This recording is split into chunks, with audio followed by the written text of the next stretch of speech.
Welcome to the front of me INIFINIX Hot 11s, and I'll show you how to turn on Always On Display feature on this device.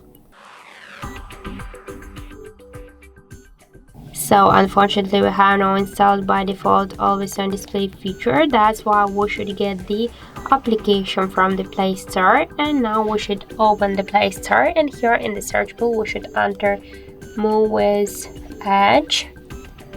And now we should get this application. That's why just tap to install and wait a couple of seconds while this application downloading and then installing on your device.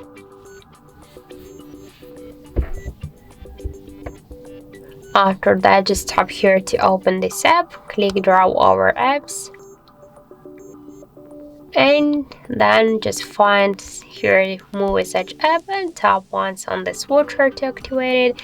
Then just go back to the application, select AOD section and select one from these available tabs. For example, let's use this one. Just tap to apply, and after that let's just lock the device, and now tap twice on the power key button. Okay, you just should click here to allow, and now we can see that the Always On Display feature successfully activated. So that's it. Thank you for watching, and if you find this video helpful, don't forget to leave a like, comment and to subscribe our channel.